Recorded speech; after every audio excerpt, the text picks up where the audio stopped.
We're going to go ahead and get started with the grand rounds today. My name is Alejandro Rodriguez. I'm one of the internal medicine chief medical residents.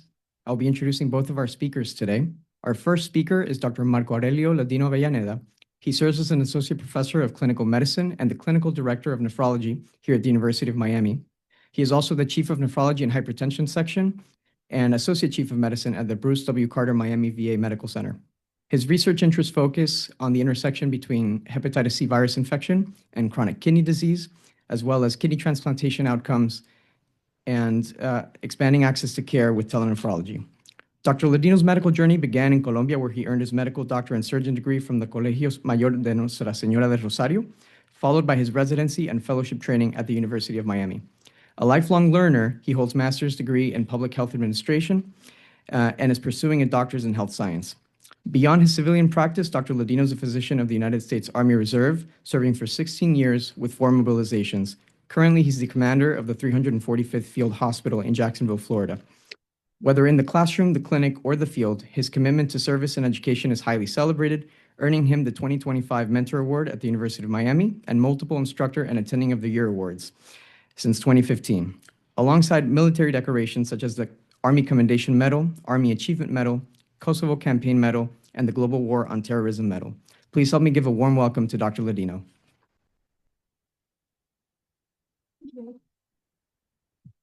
All right. Good afternoon, everyone. How's everyone doing today? Good? It's a big day to celebrate. All right. I'm very happy to be here for the medicine leadership. Thank you for the opportunity. I have 3 objectives, but really my main objective is that everyone here enjoys. I'm trying to recruit a couple of nephrologists. And who knows, maybe someone in the military. So let's start. My disclosures.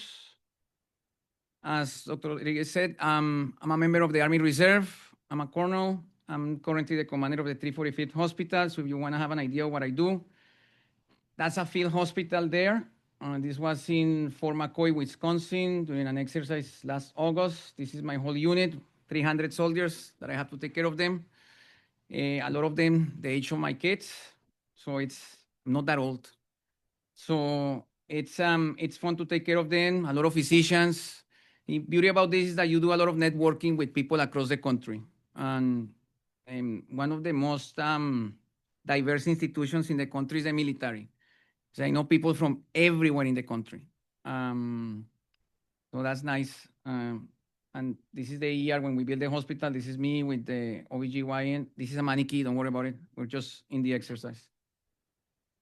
All right, going back to the topic. So the main objectives are, the first one, to identify how to diagnose minimal change disease. And it's gonna be pretty easy. Don't worry about it. It's how we diagnose it. But I want you to learn the histopathology, the immunofluorescence, and how it looks in electron microscope, which I think is beautiful.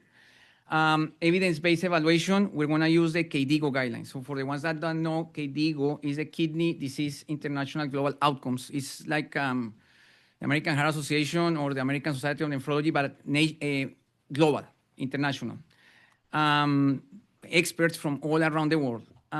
So they have guidelines that we use for the treatment of our patients, and I'm going to explore the most recent data and the landmark articles in rituximab and obinutuzumab, those 2 monoclonal antibodies. And the third one, I want everyone to learn that it's not just steroids. We have other options because steroids are bad. They have a lot of toxicity, especially in patients with comorbidities like hypertension and diabetes. All right, so what's the story? Why at the VA this is important? So they did a study in 2023 in Walter Reed, the Bethesda Hospital, the one in Washington, D.C., where they check on active military members, and believe it or not, they get sick, and they found that 23% of these service members had IgA nephropathy, 70% FSGS, and 12% lupus nephritis. Yes, they developed lupus during the service. Unfortunately, when they are discharged, 11% they progress to end-stage renal disease. Good news for the nephrologist. And a lot of the veterans that we see have hepatitis C. Now, hepatitis C right now is a disease of the past because of the direct antiviral agents that we have. but we are seeing the side effects of these medications in patients with liver conditions and kidney disease. So this is not related to the lecture. You remember some of these patients may have hepatocellular cancer after the treatment, or they develop kidney disease progression after the treatment. Not the topic of the lecture, we can talk about it later. But this happens especially in veterans from Vietnam. So talking about Vietnam, you guys hear about this, Agent Orange. And I'll explain in the next slide what that is. Because, what is Agent Orange? Was that bad? Was that good? What they use it for? But we found out that most of these patients that were exposed, they ended up having diabetes and hypertension, and of course, the consequences in the kidney from these two conditions. There's also environmental occupational hazards. If you were deployed to Iraq or Afghanistan, for sure you were exposed to the air there, and that air has a lot of stuff that we don't have in the US. Unfortunately, with time, veterans tend to develop these conditions. So you get exposed to hazards, burn pits, and similar to Mesoamerican kidney disease, some service members tend to have heat-related illness because they exercise, and the thing that they don't do, they don't drink water, they don't hydrate. So they end up having kidney disease, episodes of acute kidney injury that everyone knows. If you have acute kidney injury, that's a risk factor for kidney disease progression. So for 2025, the VA and the Department of War or Department of Defense, whatever you want to call it, they decided to come with these guidelines that we have to check the exposure of all the patients that we see in the clinic. What is Agent Orange? Happened in Vietnam. Agent Orange was used to kill the vegetation in South Asia because if you see pictures and all of that, there's a strong vegetation there that you cannot see, so they had to use this. Unfortunately, service members were exposed. Unfortunately, this thing is not benign, and Agent Orange was contaminated with tetrachlorodibenzodioxin, which is proven to be a carcinogenic. So you're going to see a lot of veterans with lung cancer, brain cancer, diabetes, hypertension. These things have been associated with this. So when you go to the VA, that Agent Orange exposure, that's why you see these conditions, that's maybe the risk factor. All right, and what happened in the Gulf War? Well, they were exposed to uranium. And if you see in the news, uranium is there around. So plus, if you remember in 1990, 1991, in that time they burned the oil in Kuwait. I mean, I'm not that old, but you guys remember the pictures. Try to see the videos. Burning the oil produced a lot of damage in the atmosphere in that area. Unfortunately, service members had to inhale that, and those are the risk factors that they have. So yes, there's a problem. We have to address it. More to come. I'm planning in the future to have a more big database with all these 50, 60 years that we've been in big conflicts in the country, in the world. So our patient was a 40-year-old. I knew this patient for the last 11 and 12 years, and that's the problem. That's why I'm going to show you what was the problem was. Typical minimal change disease, nephrotic range proteinuria, more than 3.5 grams, hypoalbuminemia, hyperlipidemia, peripheral edema, nephrotic syndrome. What do you do? Kidney biopsy. And the kidney biopsy showed light microscopy that was normal, the immunofluorescence is negative, and in electron microscopy, the podocytes were effaced. You guys hear me well, right? This picture is to show you how it's supposed to look. No? So this is the normal glomeruli. So I want you to think about the podocytes like your hands going like this. And these are perfect cells that communicate with each other. Really, they communicate, they talk. And they use this slit diaphragm to communicate. And all these transmembrane proteins, NEF1, NEF2, podocin, nephrin, CD2AP, sonoloccludenz 1, if you want to remember your histology, FAT1 and 2. All of that are transmembrane proteins that are holding the podocytes together. And they're talking. But what happens in minimal change disease? So the thinking is that there's an immune dysregulation, that there's the T cells and the B cells are not doing their job, are dysfunctional. And I'll go into detail in the next slide. And the B cells are releasing permeability factors that are going into the kidney and making the podocyte alter. What happens? The podocyte develops injury per se and a structural collapse. The podocyte is a cell, has a cytoplasm, and it has a lot of proteins. That's when you have the dysfunction and food process effacement. Should I use this? No. Yeah, that's fine. Well, I think it's more fine there. All right. And the clinical manifestation is nephrotic range proteinuria, massive proteinuria, hypoalbuminemia, hyperlipidemia. Now, going into detail, what happens? The traditional model, the T cell model. Okay, so these patients, when they had a condition where the T cells were sick, like measles, The nephrotic range proteinuria was gone, and the minimal change disease was cured. Well, that's the old model. What happened now is that B cells started to emerge, and that's why the therapy is changing and evolving. What we found out lately is that we have anti-nephrin antibodies. So you remember the previous slide, this nephrin is a protein in the podocyte, in the slit diaphragm that is important for the podocyte. What happens is that you start having these antibodies against nephrin. In the podocyte, these antibodies are going to phosphorylate, and nephrin is going to be endocytosed. So this is a phenotype of minimal change disease that is being discovered since 2024, 2025. There's plenty of studies growing up on that. Number one, that's how it's supposed to look. Beautiful, no effacement, the proteins talking together.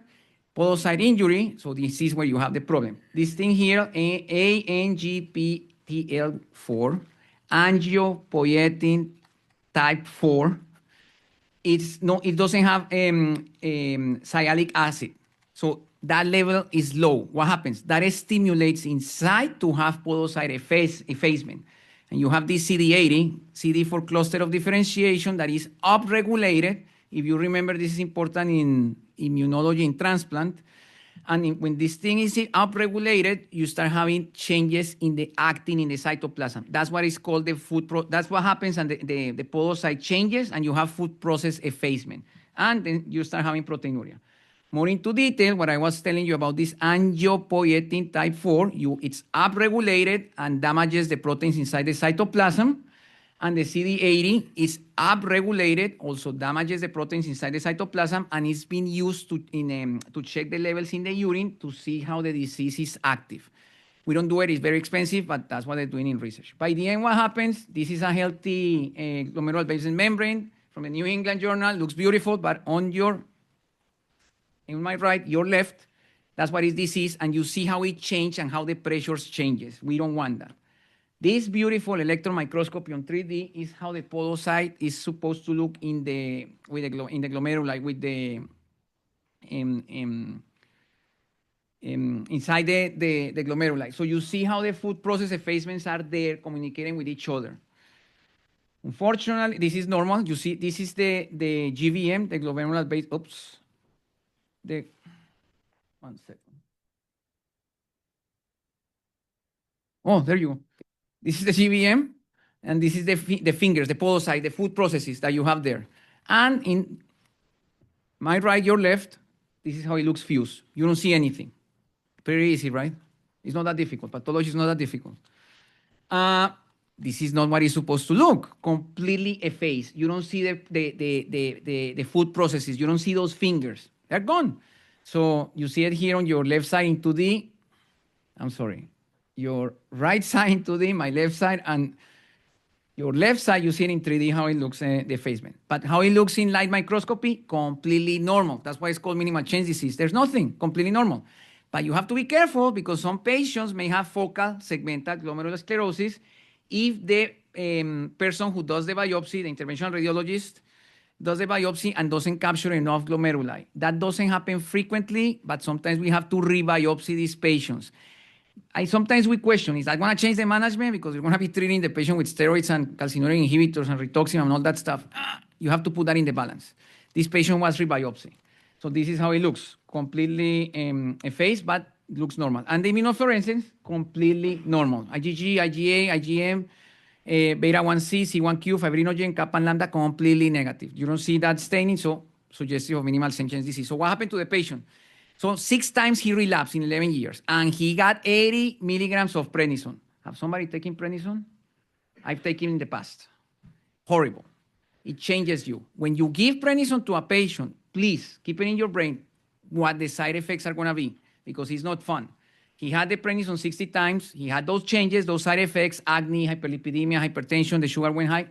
That was not good. So this is what we're trying to avoid. He had a 4-month total course of prednisone. That's a lot. So what is our goal? We have other medications. We have calcineurin inhibitors like cyclosporine and tacrolimus, cyclophosphamide. I'm not going to talk about it because we don't use it that much. I think it's a very dangerous medication, especially if you have experience. Celsep, mycophenolate mofetil. It's another medication that we have. What is the goal? To avoid those complications from the prednisone and maintain the patient on remission. This patient had 4 remissions. We try to avoid that. How prednisone works, as we talked in the beginning, it regulates the immune system, it stabilizes T and B cells. So with that, you don't have release of cytokines and interleukins. And in the long term, it's supposed to stabilize the podocyte. It's been shown that you have, when you start a patient on prednisone, they have 80% readmission rate, more than 80% remission rate. So they're going to be fine. And it's the standard of care from our guidelines in 2021. But you have those side effects. And what happens if you have the disease again? That's the problem that this patient had. Calcineurin inhibitors, really quickly, the main goal of these medications is to inhibit T cells. And in minimal change and in proteinuric conditions, you have 2 mechanisms of actions. The T cell, the immunological one, and they stabilize the podocyte. And guess what? The research on this was done here at the University of Miami. So let's talk about immunology. I love this because I'm a transplant nephrologist. And these 2 medications that you guys prescribe in the transplant rotations, you have cyclosporine and you have tacrolimus, right? So, but I want you to look at this one here in the middle. Think that you don't have tacrolimus, think that you don't have cyclosporine. You only have calcineurin. What calcineurin is going to do is remove that phosphatase that NFAT, which is nuclear factor of activated T cells, have. When you remove it, when you dephosphorylate, the NFAT goes inside the cell, starts the transcription for interleukin-2, it stimulates T cells. Now, you give it, you block it. What happens? There's no translocation. That's simple, straightforward how it works. Both cyclosporine and tacrolimus. What's the difference? Tacrolimus is going to bind to FKBP1-2 and go to calcineurin, and cyclosporine is going to bind to cyclophilin. That's the only 2 differences. And of course, the side effects are different and the complications are different, but the mechanism of action is the same. This is the immunological. So you decrease those permeability factors, you decrease that inflammation, you decrease those interleukins. This is the most beautiful slide. Very important because it tells you the part where this medication works in the podocyte. So synaptopodin stabilization. Synaptopodin is a protein that is in the cytoplasm. This research was done here at the University of Miami. Okay? This, when you have the calcineurin inhibitor, you stabilize that synaptopodin, you don't have proteinuria. 2, nuclear factor of activated T cells and angiopoietin type 4 pathway inhibition. Same story. Remember, it was upregulated. Guess what? These calcineurin inhibitors downregulated the medication and you have a stabilization of the podocyte. 3, it increases podosine, which is a protein that you have in the slit diaphragm, and decreases desmin, which is an injury marker, another effect on the podocyte. And the 4th one, it inhibits apoptosis reduction in the podocyte. Unfortunately, when a podocyte dies, it's gone. You don't replicate that. The same thing with the cardiomyocytes. They're gone. There's no way to recuperate. They don't continue to reproduce. Different from the tubular cells, they continue to they can reproduce. That's why acute tubular necrosis improves. These conditions, they don't improve. Once you lose the podocyte, it's gone.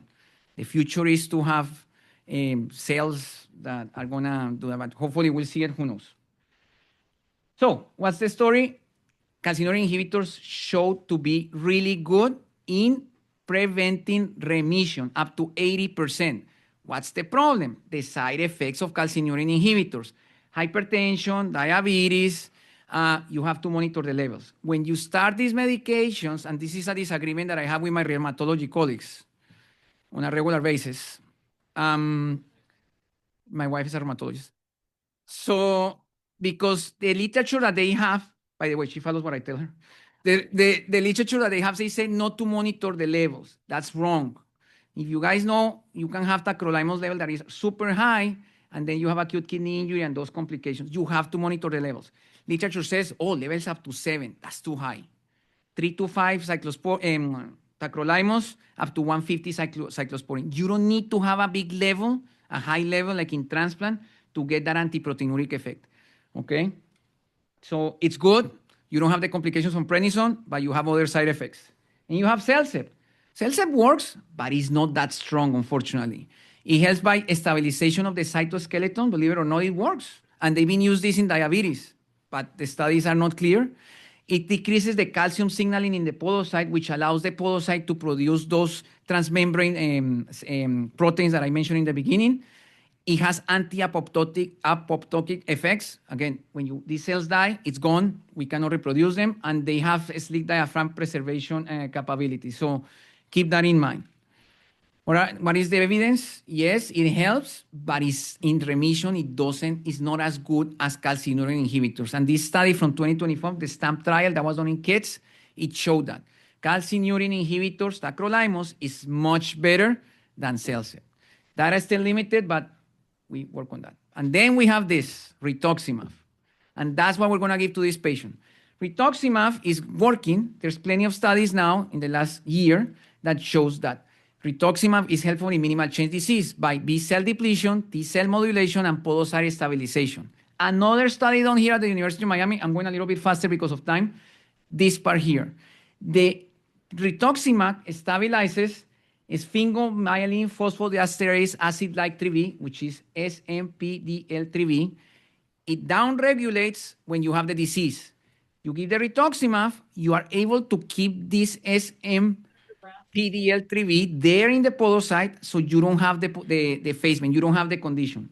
This is one way how it works. T-cell modulation, which you learned in the beginning, and B-cell depletion and anti-nephrin, because who produces the anti-nephrin? B-cells. You take down those B-cells, you take down anti-nephrin. This is how it works in minimal change disease.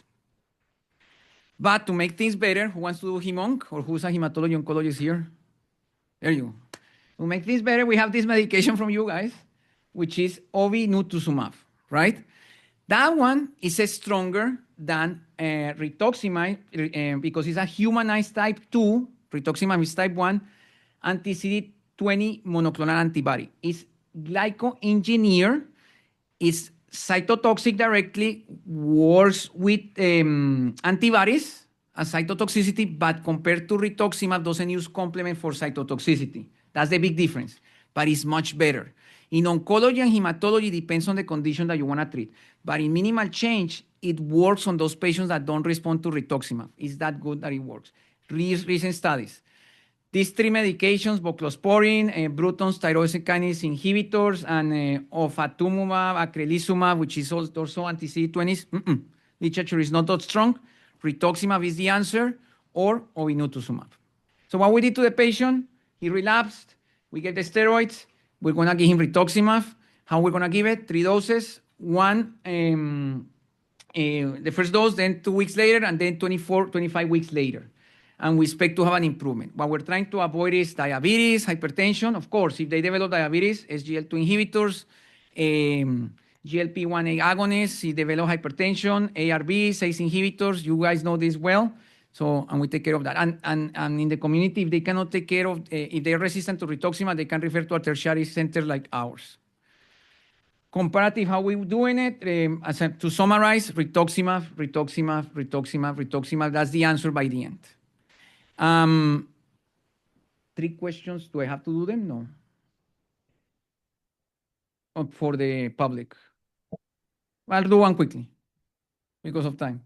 We have 4 minutes. 51-year-old man with a history of diabetes type 2, like the patient and hypertension, relapse steroid minimal change disease over the past 11 years, 4 courses of prednisone, diabetic, difficult to control hypertension, been a problem on the recent literature. What are you going to give?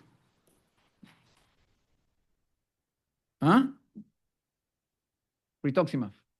There you go. All right, the question number 2, this was resistant, and the answer is obinutuzumab. We talk about it. And the last one, what is the problem with calcineurin inhibitors? Nephrotoxicity, worsening hypertension, and new onset diabetes. And that's the end of the lecture.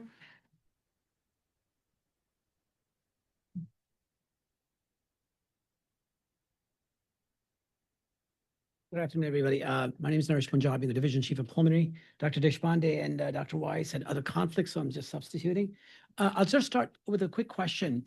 You started your discussion about the fact that minimal change disease really didn't have much histological changes. So if I have a patient with nephrotic syndrome who presents, what are the clinical features or biopsy features that would help us distinguish between, let's say, minimal change disease from FSGS or membranous nephropathy, and what are the treatment-related differences? Keep an eye on Yeah, that's a great question. So every time that you have a patient with nephrotic range proteinuria needs to have a biopsy. Now, if you have a patient with diabetes, most likely the diabetes is the cause of the proteinuria. But there's an article, even from here, we published that it's better to biopsy the patient to make sure what they have. Now, the histological findings, the only one that is normal on electron microscopy and negative staining and changes on normal in in light and abnormalities in EM is minimal change disease. The other ones that they have particular findings, but that's another lecture. It's too long to comment, but minimal change disease is always normal. There's another question for you in Do you think the future of minimal change disease is CAR therapy or anti-BAF and yeah? I mean, the beauty about this, thank you, Dr. Fornoni. The beauty about this condition, I mean, Dr. Fornoni is asking if CAR has a future on therapy. I think CAR has a future on these conditions that are immunologically related. We found out that minimal change disease has anti-nephrin antibodies, right? So there may be a possibility in the future. Only time will tell. Research is coming up, and let's see what happens. Thank you. Thank you.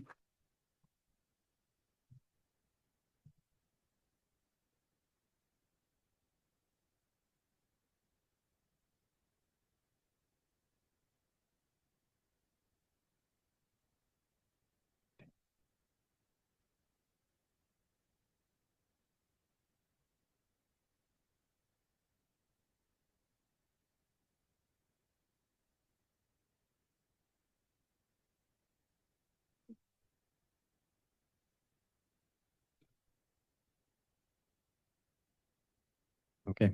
Thank you again, Dr. Ladino, for an excellent talk on minimal change disease. Our next speaker is Dr. Mario Fonseca Paricio. He's an assistant professor of clinical medicine within the Division of Pulmonary Critical Care and Sleep Medicine here at the University of Miami. Dr. Fonseca received his medical degree from Thomas Jefferson University in 2018, where he completed internal medicine residency training as well. Afterwards, he completed a clinical and research fellowship in pulmonary and critical care at the University of Chicago. His academic interest includes exploring advanced therapeutics in obstructive lung disease and understanding the genetic basis of respiratory disorders. Please help me give a warm welcome to Dr. Fonseca.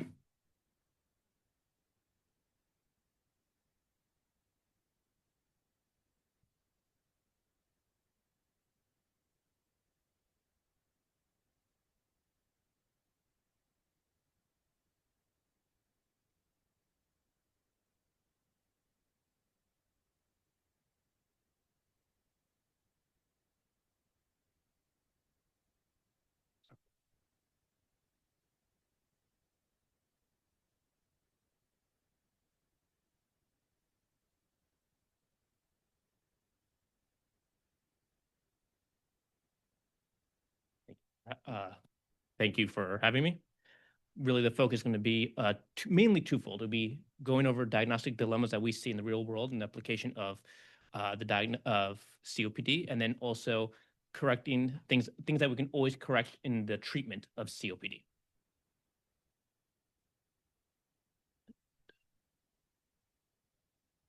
Okay, there we go. Right, so I want to go over some of the mistakes that we commonly make in the clinical world with regards to COPD. I want to review some of the nuances with regards to the definition of obstruction and some of the discrepancies that we see within different academic societies, and then kind of also reviewing the what I would call the low-hanging fruit, things that anyone that has a medical degree can correct with regards to the treatment of COPD. I have no conflict of interest to disclose. Right, so real quick, I'm just going to review very basic first and second year material of COPD. Right, so we know that it's a pathology that, unlike asthma, is marked by irreversible airway obstruction, and that is due because we have alveolar destruction and you have mucus plugging, right? And the alveolar destruction tends to give us the kind of more classic dyspnea symptoms, dyspnea on exertion, and then mucus plugging gives us the more common sputum production. Patient wakes up in the morning, has a really bad cough, coughs up a bunch of sputum, then kind of does a little bit better, might have a seasonal component to it, right? And then kind of here from the New England Journal of Medicine, we have a schematic of it where you have the alveolar disruption, you get these small little air sacs become enlarged and less efficient, and they kind of collapse on their own, kind of giving you the obstructive component, and then you have the increased sputum production by the hypersecretion of the cuboidal cells that we see within the lining of the distal airways. This gives us two main clinical phenotypes of COPD. One is the chronic bronchitis one, and the other being emphysema. Chronic bronchitis, just review again, is too much mucus production for at least 3 months that happens at least in 2 consecutive years. It gives us the most classic blue bloater phenomenon. And then we have emphysema, where we have the weakening of the alveolar wall, which is kind of what we see here compared to normal, where you have a reduced surface area, too much volume, and because of that, you not only have inefficient gas exchange, but the loss of elasticity causes premature airway closing, and then that's something we call air trapping. And in the clinical presentation, you kind of get more of the pink puffer type phenotype. Right? So about COPD is roughly the incidence at least has been stable for about 14 million people, less than 7% of the population in the past decade. And worldwide, it's about 210, some would put it up to 230 million people worldwide. Now, when we measure kind of how bad COPD is, we can think of both as years that are lived in disability, impairment, and then loss of life, right? So then kind of then there's been a couple of research studies done on kind of global incidence of COPD and showing that most of the loss that we have in quality of life and in years of life is due to tobacco smoking. But there's other things that to be considerate of. One is pollution, household, both external pollution and also household pollution, and then kind of occupational exposures as well. Right, so now I'm going to review the diagnostic dilemmas that we have in COPD. COPD is a spirometric diagnosis. It needs to be substantiated through spirometry, right? So the classic definition that's been established for several decades is that it's a post-bronchodilator ratio of FEV1 to FEVC less than 70%. And because it's post-bronchodilator, we define that this is a persistent airflow obstruction. That is, airflow is limited. Again, remember, this is different than either the chronic bronchitis definition or the emphysema definition. Typically, chronic bronchitis, we define that as a clinical burden, right? Patient tells us, I'm always coughing out sputum, and it's been going on for 2 or 3 years, and then we can give the patient the diagnosis of chronic bronchitis. And then typically, we make the diagnosis of emphysema, usually through either X-ray or more often than not, through a CT scan where we see kind of smoking-related changes and we see emphysematous changes, right? But those by themselves don't substantiate the diagnosis of COPD. Right? We learned that FEV1 to FEVC ratio less than 70%, and then this is kind of just a classic expiratory limb flow where we see that in a normal patient, at least 70% of the air that's breathed out is done within the first second, while we don't see that in obstructive lung disease. We see a persistent airflow obstruction, and it kind of comes with a scooping concavity to the expiratory limb, right? And then to make things a little bit more difficult is that classically we say chronic bronchitis and emphysema are the 2 phenotypes of COPD, but some patients can also have very long-standing persistent asthma that maybe got untreated or just very hard to treat, and thus go from a reversible obstruction to an irreversible obstruction. Now, one question that when you're evaluating the patient's a former smoker or maybe a current smoker, and maybe they have kind of a burden disease, kind of think about how many of them have all 3, have 2, or only have 1, right? So one question to ask yourself is what % of patients that have, by spirometric criteria, COPD, don't have either chronic bronchitis or emphysema? And that's roughly anywhere from 12 to 25% of the general populations, that they will have a spirometric definition of COPD. However, they do not have any clinical phenotype of either chronic bronchitis or emphysema. That is, they don't have the classic story of mucus production, or they don't have any radiographic evidence of emphysema. Now, granted, most often you get referred to a patient, or you are concerned about a patient having COPD because either they tell you, it's kind of the other way around. They say, hey, I have increased sputum production, I'm always coughing, or I got admitted to the hospital, or I'm a little bit more shorter breath and they have a 25-pack, smoking history. So typically, clinically, we think about what is the chance that a patient has either chronic bronchitis by story or by or emphysema by radiographic or by clinical history, and then how often do they or do they not have COPD. So if the patient has chronic bronchitis, it could be anywhere from 12 to 30%, depending on where you look, of those do not have COPD. So you can have chronic bronchitis without COPD. Emphysema is kind of similar. About a quarter of patients who have emphysema will not have COPD on spirometry. So you could give them a diagnosis, you have emphysema, you have pulmonary emphysema if you want to be particular, but you don't have COPD.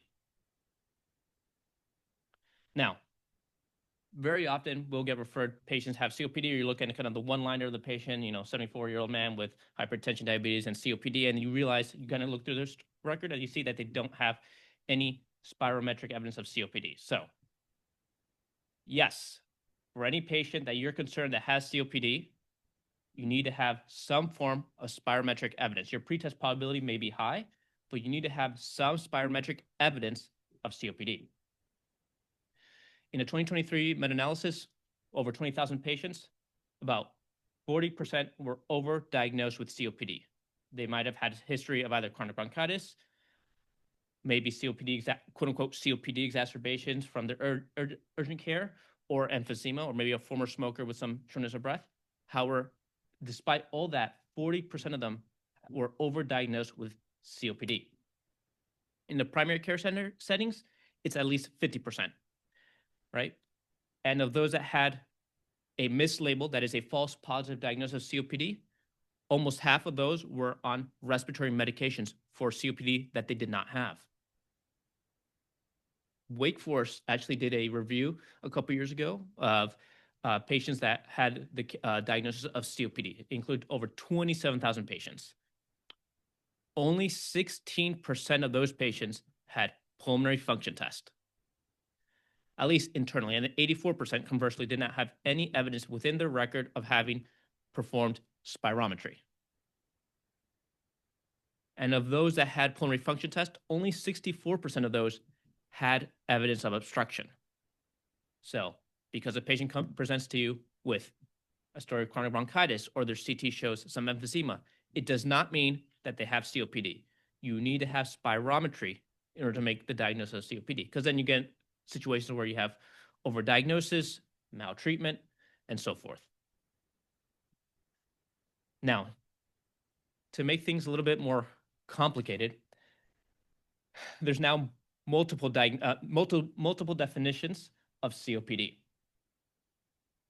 Right, so I'll go first through the GOLD criteria. So the GOLD criteria is the one kind we learned standard. It's kind of the one that you're going to be asked about in the American Board of Internal Medicine, the ones that you're asked in the STEP test, which is a persistent airflow obstruction, post-bronchodilator, FEV1, FEVC ratio of less than 70%. Why is this used a lot? It's very simple. It doesn't matter if you're practicing in the United States or any kind of other nation or continent. It's the same definition worldwide.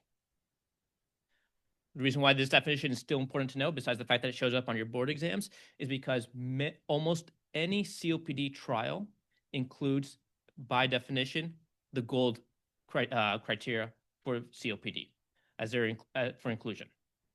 Now, there is a little bit of a drawback here, which is that after the age of 25, our respiratory function starts to decline. It's not quite a linear decline, but it is a decline nonetheless. And this includes looking at the FEV1 FVC ratio. So there is a natural decline in that ratio as we age. The GOLD criteria does not make any distinctions for age. Now let's go through the ATS ERS. So American Thoracic Society and European Respiratory Society are the two main academic societies for pulmonary medicine. In 2022, they decided to say airflow obstructions define FE1 FVC by the lower limit of normal, that is the bottom 5%, that is a Z-score of negative 1.64 or less. It's a definition that is global to all forms of obstructive lung disease. So it can be bronchiectasis and asthma as well.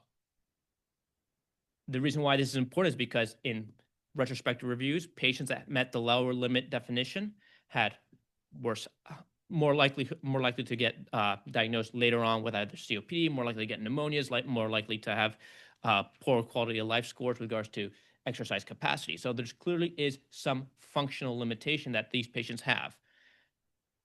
However, because this definition is so new, has been no clinical trial that has tried to enroll patients by ATS-ERS criteria in COPD, right? Now, if you're to compare they did one comparison using the same database, seeing what are the kind of difference in the incidence. About 10% would meet the gold criteria.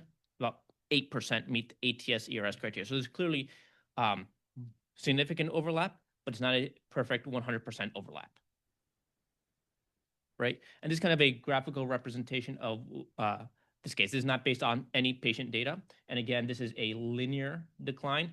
In real life, the decline is nonlinear, but in younger populations, we probably underdiagnose COPD. And then in older populations, we are overdiagnosing COPD in large part because the loss of that of elastic recoil, the same thing that happens in our bones, our tendons, and our skin, is the same thing that happens within our lungs, right? So because of this discrepancy, ATS-ERS has decided to say, hey, we're going to step away from using the gold criteria for diagnosis of obstructive lung disease, and we're now going to be using a combined, lower limit of normal definition, right? And again, the ATS-ERS criteria is for all forms of obstructive lung disease.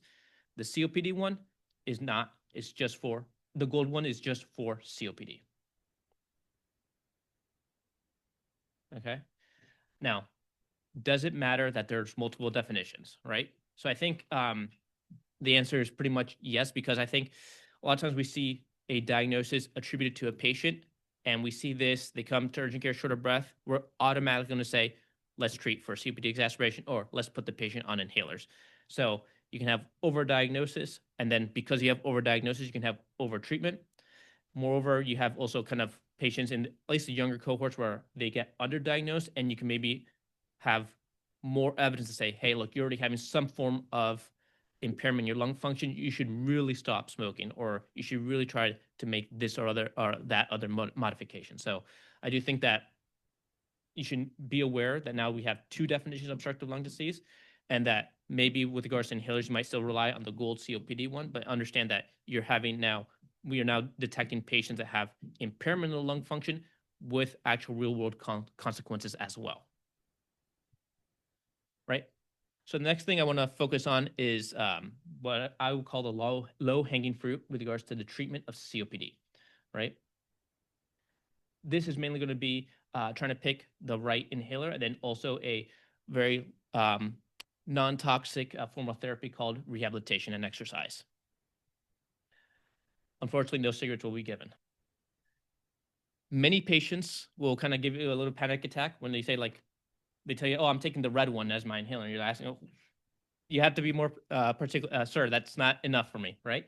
And you have kind of these diagrams that are kind of helpful for some of your patients to be like, hey, this is the one I take. This is the one the one with the pill, the one in the mist, and so forth, right? So the question becomes, which inhaler should I use for my patient once I've made the diagnosis of COPD? Well, gold has a lot of information. It is roughly 240 pages in documentation, but there's a couple charts that really simplify it and will get you out of most situations, I would say like 99% of the time. And this is this graph here. Before there used to be A, B, C, D, and now there's A, B, and E. So this is kind of whenever you're seeing a patient, let's say post-bronchodilator, FEV1, FVC ratio of less than 70%, you know that they have COPD, and they come to you with symptoms. I want you to start thinking about this chart. Think about, are they an A, are they a B, or are they an E? So A is kind of defined by minimal respiratory symptoms and no exacerbation history in the last 12 months. B is someone that tells you, I get short of breath just up one flight of stairs, I can't complete household activities, so forth, and no exacerbation history in the last 12 months. And then E is, I have any kind of burden, whether it be minimal or major, However, I've had situations where I have exacerbations where I go to urgent care and they prescribe me prednisone for 3 to 5 days, right? And we define moderate as a prescription dose of prednisone, I think 40 milligrams over 3 days, or severe, which is required hospitalization, right? So in group A, depending on the symptoms, kind of discussion with the patients, it might be just a short acting or it might be a daily inhaler. Once the patient's group B, that is, they have some limited exercise capacity, irrespective of whether they've had exacerbations, you should put them on a dual inhaler, LAMA and LABA. If they are a patient that has any exacerbation history, you should at the very least, they should be on a LABA-LAMA. And if they have blood eosinophils greater than 300 or at least a severe exacerbation, you might want to consider putting them on a triple inhaler regimen. And ideally, that triple inhaler regimen, by clinical trial data and by true clinical evidence, should be a single device, such as Trelegy or Breztri, as opposed to saying steel toe and some budesonide. Right? There's a second graph that I think, second chart that is pretty helpful when deciding what should be the next therapy that I'm going to prescribe my patient. Right? So again, on the right, moderate severe exacerbation, LABA or LAMA, or ideally both combined. And if that still doesn't work, and if maybe the blood eosinophils are in the hundreds or 200s, it wouldn't be unreasonable to try a triple inhaler therapy. This is different than the patient that's more of a dyspnea kind of symptoms without exacerbations leading to the hospitalization or prednisone use, where you go LABA-LAMA, and then after that, it wouldn't necessarily, the next option is not inhaled corticosteroids, but it might be a PDE4 inhibitor, or maybe or looking up other causes of dyspnea and so forth. Right? So what are the problems with inhaled corticosteroids? Increased pneumonia risk, and it's a persistent relationship, particularly once you've been on it for at least 24 weeks. There's also a dose-dependent risk of those with COPD developing pneumonia on inhaled corticosteroids, and it seems like fluticasone is the worst one. This relationship actually is also seen in asthma. So for example, the high dose Advair, for example, has an increased pneumonia risk compared to the low and medium. So this is kind of true throughout, but this is particularly true in COPD.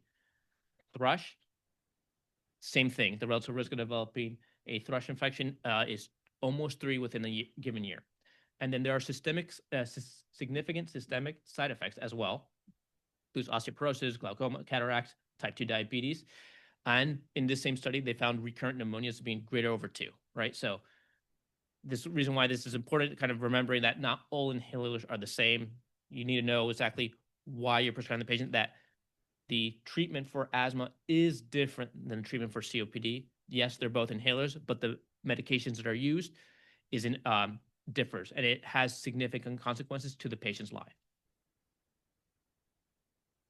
In the United States, about 2/3 of us will prescribe inhaled corticosteroid as a first-line therapy for COPD. That is wrong. In the Veteran Affairs, there's clearly data that suggests that they keep on getting the inhaled corticosteroid prescribed and refilled and taken despite not needing it. And this is true pretty much anywhere you look where we have data. It's true in the United Kingdom, Germany's 2/3, Italy's 55%, Spain's 50%, Australia's 50%. The Netherlands do pretty well. They only had about a quarter of their patients with COPD on inhaled corticosteroids. And then looking at post-hospitalization, post-exacerbation hospitalization, about half were still on an inhaled corticosteroid and LABA, and only 14% were actually switched to the correct triple inhaler regimen, right? So these are medications that we've been prescribing for many decades now. They're very common. They don't have that many severe kind of moderating effects, but they do have some real world complications. And these are very simple things that we can fix, right? Make sure that they are not taking budesonide as their first line inhaler treatment, for example. Right? So then here's kind of a summary of when to consider using inhaled corticosteroids. Remember, inhaled corticosteroids are your third treatment option, not your second, right? So had they been hospitalized for it, then at that point you might say, let's just put you on triple inhaled therapy. High blood eosinophil counts might be 1, 2 moderate exacerbations, or if there's any compelling evidence of having asthma as well. And again, if they're having recurrent pneumonias or they don't have prior or high eosinophil levels, then at that point you might say you should not be on an inhaled corticosteroid It's causing more harm than benefit, and you should go back to a 2-inhaler regimen, or you need to be referred to a pulmonologist. Right? Last thing, other thing that we don't do enough is exercise. So here's some agreement between GOLD and ATS and ERS is patients who have any form of symptoms due to their COPD should be recommended pulmonary rehabilitation. The evidence is best for those that have been discharged within the past month, right? And much like congestive heart failure, going to physical therapy is going to help with regards to reducing your chance of being readmitted to the hospital. We're not very good at this either. In a Medicare cohort, only 5% of patients who had a COPD exacerbation got referred to pulmonary rehabilitation. Now, what are the benefits when you're trying to sell this to patients? They'll be able to walk about 30 more meters within a 6-minute time period, improved quality of life and dyspnea symptoms, and they are less likely to be readmitted due to COPD, right? Sure, they could pull a muscle, but honestly, there's very little downsides to doing exercise and rehabilitation. I've only reviewed inhalers and pulmonary rehabilitation, but this is just a slide to kind of present to you like all the options that exist within COPD, right? So there's something that we didn't talk about, which is, making sure that they get their immunizations, for example, and smoking cessation.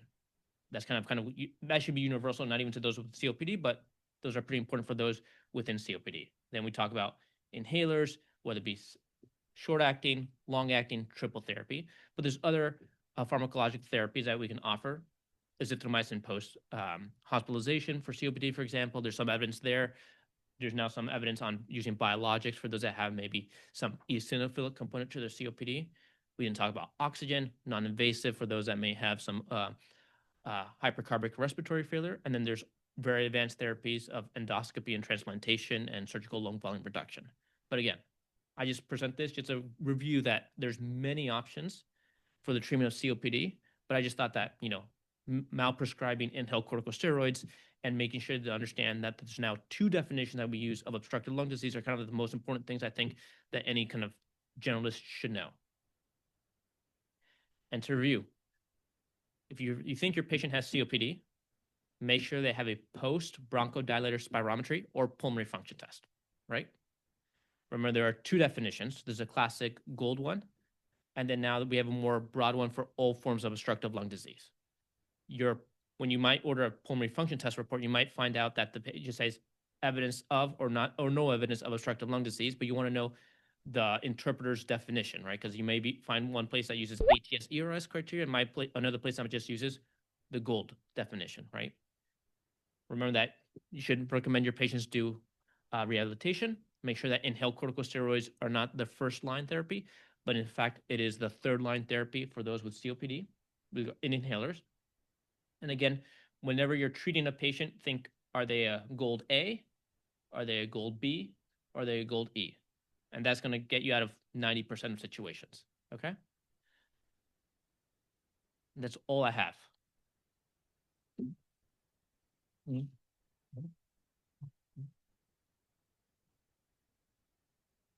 Thank you very much, Mario, for that. Let me just get started by asking a question. You were talking about ICS, which I think is a very important point. There are people that'll have asthma, smoke, and then of course will have a obstructive component to them. How do you differentiate this concept of overlap? I don't want to call it a syndrome, but coexisting 2 diseases. How do you distinguish those 2? And how do you guide therapy in that where ICS is clearly indicated in one, but not in the other? So I think this asthma versus COPD, one part would be kind of clinical history. Do they have history of allergies? Were they diagnosed with asthma in their teenage years and 20s? Kind of additional information with regards to family history. Does everyone else in the family have asthma? That kind of might point you towards more of an asthma or at least asthma COPD overlap. That's one. Second one would be complete pulmonary function test. Or additional pulmonary function test that you can order. So one thing about spirometry is just kind of looking at the expiratory limbs. But if you do pulmonary function tests, you get full lung volumes, and we can also measure diffusion capacity. Classically, in asthma, you have a high diffusion versus in COPD, you might have a little bit low. That might help bias you to either thinking this is more asthma, this is more COPD. And then there's some other advanced spirometric and PFT testing, such as exhaled nitric oxide and oscillatory, that might kind of suggest might sway you one way or the other. Sometimes with COPD/emphysema, if you see that they have signs of emphysema on chest CT, at that point you might say this is more of a COPD kind of pattern to the patient's obstructive lung disease. Yeah.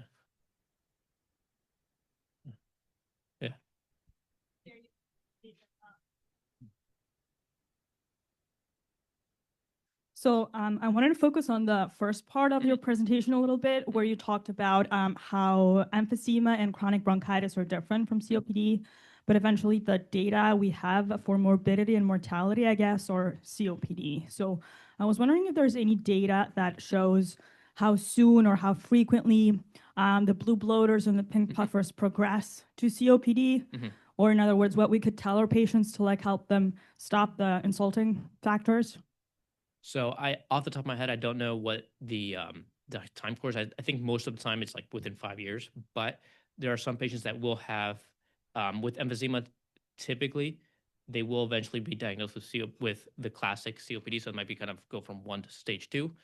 Chronic bronchitis is a little bit harder kind of to find that information with regards to like how many were diagnosed with chronic bronchitis and say like 5 years later, how many did have COPD, and then how many do have COPD now 5 years later. So do they tend to do worse off? Yes. Do they tend to have worse hospitalization rates and higher mortality rates? Yes. But how many of them eventually end up progressing from not having COPD to having COPD? I don't know off the top of my head.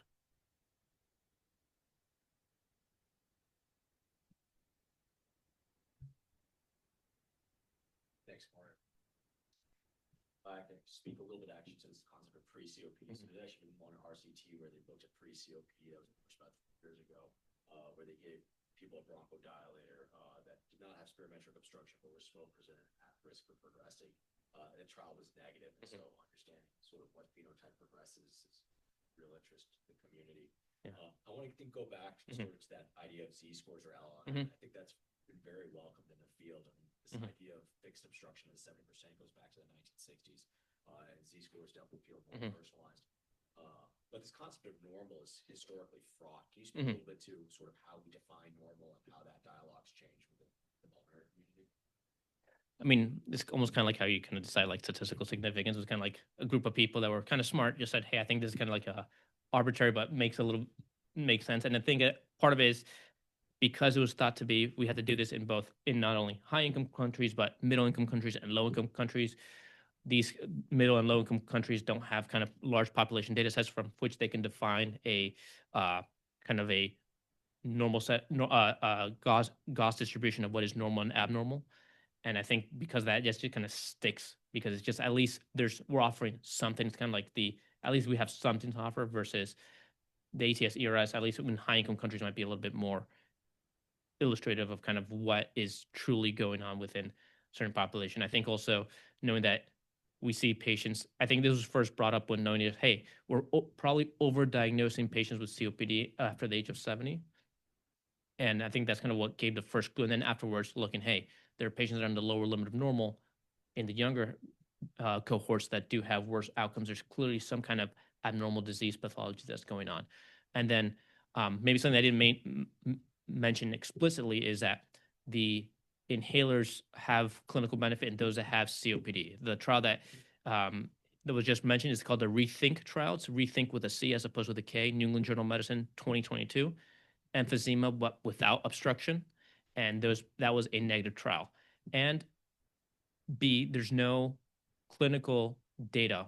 I'm talking about retrospective, and then kind of, as far as I know, there's no trial going on patients that have, say, lower limit of normal COPD definition, but gold negative definition of COPD, right? So for those patients, if you suspect COPD, but they don't meet the gold criteria, but they meet the ATS ERS criteria, there's no inhaler regimen that has been shown to be of any benefit, mainly because there's just a lack of data.